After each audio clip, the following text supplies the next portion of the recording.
Okay, so I've completed this topic activity. Done quite a lot bit of work in it. It's had a lot of fun due to the topic content, but having fun making it, I guess. I mean, or at least enjoying and finding it interesting, kind of gives you an idea whether it's going to be engaging or not. So let's have a look at what I've done. So I'll take it from the start. Now, obviously, I knew it was a P4, so that gave me an idea of the kind of level of English they're going to have. The topic was music and cinema, cartoons and animation, and as discussed before, we're going to be looking at the battle between Pixar and Disney. So to keep it quite ambiguous, I just put animation crown. Hashtags, cartoons, animation, old school versus new school. And now I've got the objective. So students to discuss the topic, challenge their beliefs and express their feelings on the topic and why they feel one is better than the other. That's really what we're trying to do. Often when you look at the topic, this is quite free. I don't have any specifics on this, but often it'll say looking for a debate, looking for a listing, looking for ranking, do a SWOT analysis. There's many different parts that go underneath, but this one was free. If you're ever struggling with what's underneath, you can always contact myself or any other teachers in the company to help explain that to you. But for the duration of the course, obviously me. Okay, my introduction. Now, unlike the other ones, this is not really a test. If we were looking at the classic PPP method, this would be your lead-in. What is your first memory of cartoons? Do you have a favorite animated movie? What was the last time? Still giving an inkling as to what the topic's about, but not giving it away. And then I'm going to go straight into what's the topic. Now, this image here also part of my lead-in.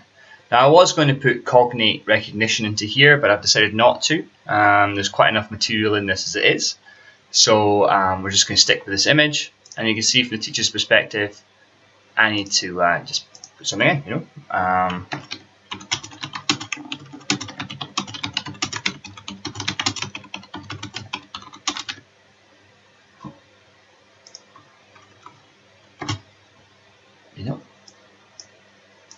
Nice and simple. Okay. This teacher knows exactly what they're doing. This image will be opened, and when they open the image in the teacher platform, however they're showing it, and then they've got a question to ask the student.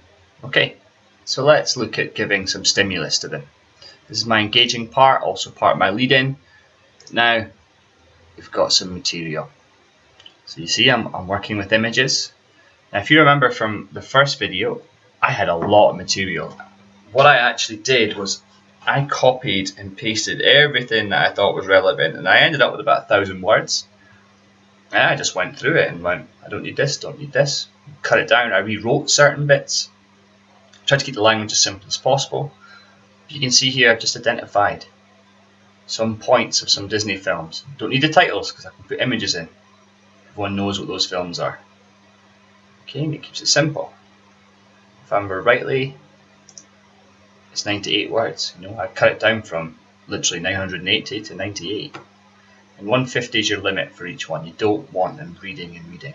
We only have, for a topic activity, 15 to 20 minutes. So we don't want them reading and reading and reading and reading. We want them to get the stimulus as quick as possible and get them talking. Okay. And in the teacher's comments, said look at some positive taken from Disney films. Okay. I'll notice I get ideas down and I have to check whether I've spelt them right first, but never mind. Here's a list of more Disney films to jog the student's memory, and I've just given a whole list down here. There's tons of Disney movies, and you can, the teacher, when they're teaching it, can bring any of these out, Dumbo, classic, Pinocchio, Fantasia, Cinderella, Peter Pan. There's loads of Disney ones that we can bring through, okay? And then I found a little bit of a negative. Try and play devil's advocate. So why not Mickey? Nice picture of all the images that are portrayed from Disney. And then a little bit from a feminist point of view of how, well, feminist or not, it's just a point of how they're shaping young women's minds and men's as to what a woman should be. And it's got some text there for them to look at and a word that I thought they might struggle with. Okay, and here, just examine the criticisms of Disney princesses. Why Woody? I've done exactly the same for Why Mickey. So pictures of the films and then little teaching points, why they're good, and get them to talk about them. And this is just to spark the idea, the conversation. I don't want them reading too much. Okay, and yet again, I've got all the Pixar films here. Okay, and what's due this year, next year. Okay, and then a negative, I've kept this a little bit briefer. Pixar, and it's got the 5 listings of why, and then some words I thought they might struggle with. Okay, good. And yet again here, examine the negative part of the film, instruction for the teacher. And right at the end, it's time for the student to decide who is the bestest. This is their activation, their production stage. So I've put a table down with some bullet points on each side, and also a little bit of information for the teacher, because some of it they might just not know. I mean, I didn't know this until I was researching and making this activity. So Disney now owns Pixar Films. It used to be owned by Warner Brothers. As a result, John Lasseter, who was the guy most important for Pixar, now works for Disney. Okay, so nice images to remember of all the films, and little bullet points of what they felt in each one. Yeah.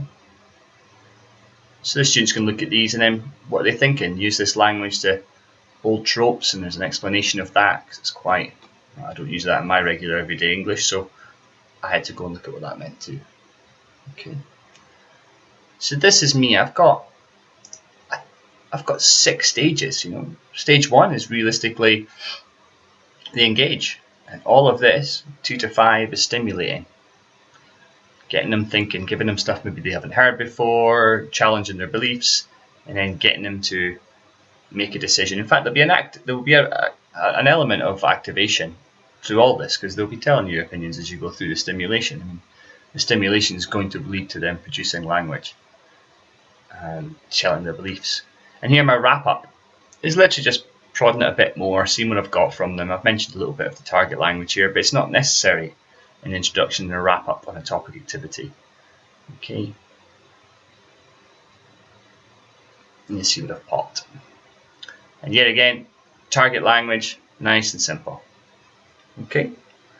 Just what I thought they would need, some images, some definitions. Some of these words I thought might be quite difficult for them. And I've tried to keep it related to the topic so it helps. Okay. So you see a little bit of the theory on this one. I mean, it's much more communicative method on when it comes to topic activities. It definitely is. We're using a little bit of direct method by the amount of imagery that I've popped into these. I've used pictures rather than titles. It's all in target language. There's no translation in terms of what I've put together in this material. Okay. Images, and you see, trying to keep the text small. I think that's the biggest piece of text I had, but it was all needed. I think this is the one that really is going to challenge their belief on Disney. Okay. All right. I think that wraps up everything that's in that for you, showing you some of the theory and how I've applied it in the step-by-step. So we actually go over how I went through this. So I started off, no title. No hashtags. Objective, a rough idea. No introduction, no wrap-up. No target language. I actually put my target language in my notes as I was going. Okay. I started off with 3 stages: engage, stimulate, and activate, and I built upon them and grew them out. As soon as I found that, and I went through the internet, scoured the internet to try and find something that was going to be interesting. The first thing I did was find something that was interesting, because everything else follows that. As soon as I get that engaging topic, it engages me, it makes me passionate about creating an activity, then all of that is going to go into the activity. If you're not interested, it's probably going to be a pretty boring activity. So it's trying to find that something that's going to make you go, oh, it's good. And as I said, it's investing the 5-10 minutes at the start before you even put anything down. And then before I start working about stuff, my brain works in a certain way. You might not be the same, but if I don't get all the ideas out of my head, I then can't think of the further stages. So I did a big dump of information. Okay, I collected everything I could get. Images, I downloaded them, so on and so forth. I took all the text And I just put it in. I didn't care whether I was going to keep it or not. I just saved it and put it into each of those. And then from there, I built it up, put my structure together. And then I started to cut down, look at word count, what was needed, put the photos where I wanted it. Alright, I really hope this helps moving forward with topics. Any questions, you can always direct them towards myself or whoever else your instructors are, and we will deal with them. Okay.